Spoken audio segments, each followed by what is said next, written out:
네, 제 오늘은 드디어 분식회계 혐의를 벗으면서 제 큰 악재가 해소된 이 셀트리온의 지난 4분기 실적에 대해서 한번 살펴보겠습니다. 이 시간에는 이 셀트리온과 관련된 이러저러한 이제 다른 얘기들 말고 이제 실적 발표 자료만을 가지고 좀 살펴보려고 하는데요. 본격적으로 이제 해당 내용을 살펴보기 전에 이제 며칠 전에 이제 이런 뉴스가 나왔습니다. 분식회계를 이제 그런 혐의를 받고 있던 셀트리온이 이제 해당 혐의를 벗었다는 건데, 사실 그런데 이건 혐의를 입증하기 어렵다고 이제 영상을 통해서 이제 여러 차례 설명을 드리긴 했는데요. 그때도 이제 이러저러한 이유를 들어서 거래 정지가 되거나 상폐가 되지는 않을 거라고 말씀을 드렸는데, 왜냐하면 만약에 이게 문제가 되는 거라면 다른 바이오 기업들에게도 미치는 파장이 이제 엄청나게 크기 때문입니다. 그래서 만약에 이게 이제 문제가 되는 식으로 결론이 났다면, 그러니까 이거는 마치 이제 언제든지 이 매출로 인식될 수 있는 약품을 단순히 이제 버려지는 재고로 취급해버리는 것이기 때문입니다. 그럼 이제 지난 4분기의 셀트리온의 실적은 좀 어땠을까요? 일단 이제 지난 전분기인 이 2021년 3분기 대비 매출액은 한 50%가 늘었고요. 그 다음에 영업이익도 한 33%가 늘었습니다. 전년 동기와 비교를 해봐도 매출액은 한 25%, 그리고 영업이익도 한 32%가 늘었는데, 그러면 이제 셀트리온이 이렇게 호실적을 기록할 수 있었던 이유는 무엇이었을까요? 크게 세 가지 이유 때문이었는데, 먼저 첫 번째는 이제 이 램시마의 미국 점유율이 지속적으로 이제 상승을 하고 있기 때문입니다. 그래서 이제 특히 이 기사를 보시면은 작년에 이제 미국에서 역대 최고 매출을 기록했다고 하는데, 시장 점유율이 22.3%까지 이제 올라왔다고 하죠. 그런데 이제 이것만 보고 셀트리온이 좋아지고 있다 이렇게 생각을 해서는 안 되는데, 그 이유는 조금 뒤에 살펴보기로 하겠습니다.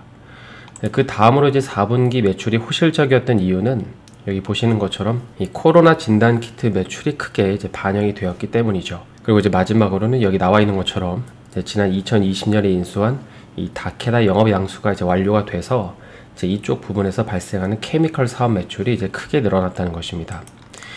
그래서 이제 이번 셀트리온의 4분기 매출은 이제 크게 봤을 때는 두 가지, 그 다음에 좀 더 자세히 봤을 때는 이제 다케다 관련까지 총 세 가지가 맞물려서 호실적을 기록했음을 알 수 있는 것이죠. 그런데 이제 방금 램시마가 이 미국에서 높은 점유율을 보이고 있다고 해서 이제 그게 꼭 좋은 건 아니라고 말씀을 드렸는데, 이제 그 이유가 무엇일까요? 왜냐하면 이제 매출이 늘어난다고 해서 이제 마진도 같이 늘어나는 건 아니기 때문입니다. 특히 이제 최근 들어서 물가 상승에 따른 이제 인플레이션 얘기가 나오고 있잖아요. 그리고 이제 비단 이런 문제는 이제 의약 부문도 예외는 아닙니다. 현재 이제 각종 원재료 가격들이 모두 오르고 있는 상황에서 이제 의약 부문 역시도 제품 가격을 못 올리면 이건 오히려 마진을 깎아 먹을 수 있기 때문입니다. 예컨대 이제 분야는 좀 다르지만 최근에 스타벅스나 맥도날드 같은 이런 기업들이 제품 가격을 올리는 이유는 이 소비자들한테 비용 상승에 따른 이제 가격 전가를 시켜서 기업 입장에서는 인플레이션 해지를 할 수 있기 때문이죠. 그런데 이제 이런 상황에서 지난 3분기에 이 기사를 보시면, 이런 상황에서 지난 3분기에 이제 셀트리온은 이 트룩시마의 가격을 역으로 이제 인하를 했습니다. 물론 이제 가격을 인하했기 때문에 점유율은 높아졌을지 모르지만, 이제 사실 규모의 경제가 실현이 가능하지 않고서야 이런 식으로 단가를 낮추면서 시장 점유율을 높여가는 거는 그다지 좋은 시그널은 아닙니다. 그리고 이제 또 한 가지 간과해서는 안 되는 게, 이제 지금 우리가 살펴보는 거는 이 셀트리온의 실적이지, 이걸 직접적으로 판매하는 이 셀트리온 헬스케어의 실적이 아니죠. 따라서 이제 이게 정말 좋은 전략인지를 판단하려면 결국에는 이 헬스케어의 실적도 같이 봐야 더 정확하게 알 수 있습니다. 다음으로 이제 이번 4분기에 호실적을 기록했던 이 진단 키트 매출을 좀 더 보면, 이제 이거는 이렇게 생각하시는 분들이 좀 대부분일 것 같은데요. 과연 이 코로나 진단 키트 매출이 지금보다 더 잘 나올 수 있을까? 현재 이제 오늘 WHO에서 이 코로나 비상사태 종료를 검토하고 있는 상황에서 앞으로 이쪽 부분에서 엄청난 실적이 더 나올 수 있을까라고 말이죠. 특히 이제 현 시점에서는 보시는 것처럼 이제 전 세계 코로나 확진자 추이를 보면 한국은 이제 예외라고 치더라도 전체적으로 이제 감소하는 이제 추이를 보이고 있고, 그리고 또 어떤 나라들은 이제 이미 마스크도 벗는 상황에서 과연 이걸 투자 포인트로 계속해서 밀고 나갈 수 있을까라는 말입니다. 그럼 이제 이런 상황에서, 이런 종합적인 상황에서 이제 셀트리온의 4분기 매출을 이제 어떻게 해석을 좀 해야 될까요? 사실 이번 4분기에서 유의미하게 볼 수 있는 매출 부분 중에 하나는 바로 이제 다케다와 관련된 매출이 이제 본격적으로 나오기 시작했다는 게 있습니다.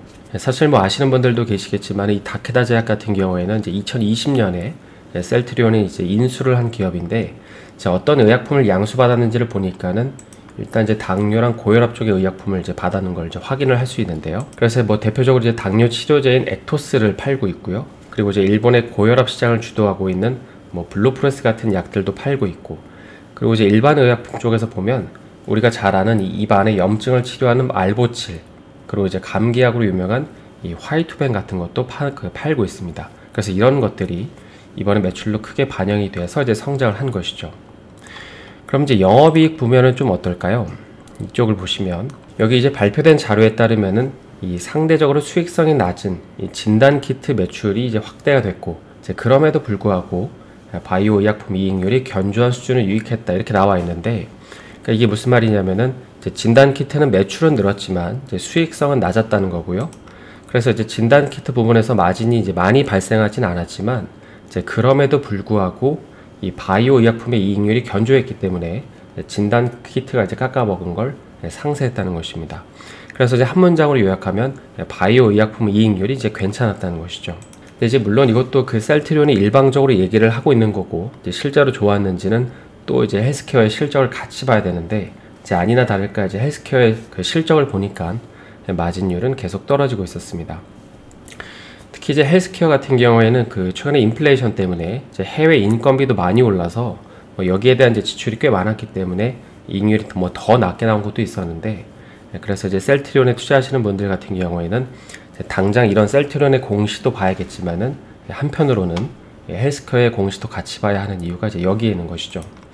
왜냐하면 이제 셀트리온 입장에서는 뭐 잘했을 수 있지만 이제 헬스케어가 이제 약간 잘 못하고 있다면 이제 그룹 전체적으로 봤을 때는 결국에는 애매한 포지션이 되기 때문입니다. 그러면 이제 앞으로 이런 상황에서 그 셀트리온은 좀 어떤 부분을 기대할 수 있을까요?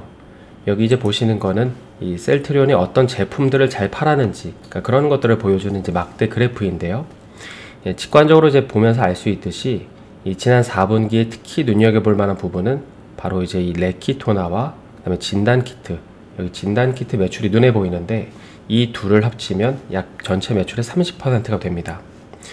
그런데 이제 개인적으로는 이 두 부분은 그 코로나 관련 매출이기 때문에 이번에 이제 한시적으로 잘 나온 거라고 생각이 되고요. 이제 그보다는 여기 이제 케미칼, 그리고 이제 테바 매출이 합쳐서 21%가 나왔다는 거에 좀 주목을 해볼 필요가 있지 않나 싶긴 합니다. 왜냐하면 이제 이게 의미가 있다고 말할 수 있는 이유는 지금 이 매출은 이제 전체에서 발생한 총 매출에서의 비중이기 때문이죠. 그러니까 이게 무슨 말이냐면 이 4분기의 경우 이 코로나 관련 매출이 크게 증가했음에도 불구하고 케미칼 부분의 매출 역시 밀리지 않고 이에 비례해서 잘 나왔다는 것입니다. 그리고 이제 또 하나 눈여겨볼 점은 여기 트룩시마 같은 경우에는 방금 이제 3분기에, 그러니까 지난 3분기에 이제 단가를 인하했다고 말씀을 드렸는데, 그런데 이제 4분기에 보니까 이 제품의 판매량이 줄어들었고, 그리고 이제 오히려 여기 유플라이마의 매출이 늘어나는 걸 볼 수 있습니다. 특히 이제 현재 유플라이마 같은 경우에는 3월 1일부터 이제 이번 달부터 건강보험 급여가 적용이 되고, 또 뭐 류마티스 관절염이나 이제 건선 같은 그러니까 이런 부분에 적극적으로 사용이 되기 때문에 특히나 이제 시장에서도 큰 기대를 좀 하고 있는데요. 이제 그러다 보니까는 이제 올해 셀트리온 같은 경우에는 올 한 해 농사를 결정지을 약 2개만 꼽아보라고 했을 때 이제 그중 하나가 바로 유플라이마입니다. 그리고 이제 여기에 더해서 하나만 더 추가하면 작년 말에 신청한 이 직장암 치료제인 아바스틴이 이제 얼마나 빨리 나올지도 이제 관건이라고 생각을 하시면 될 것 같습니다. 그래서 이제 오늘은 큰 악재, 그러니까 최근에 큰 악재를 털고 이제 본업으로 평가를 받으려고 하는 셀트리온의 21년 4분기 실적에 대해서 좀 살펴봤는데요. 남은 하루 마감 잘 하시고 저는 내일 다시 인사드리겠습니다. 오늘 영상이 도움이 되셨다면 좋아요와 구독 부탁드립니다.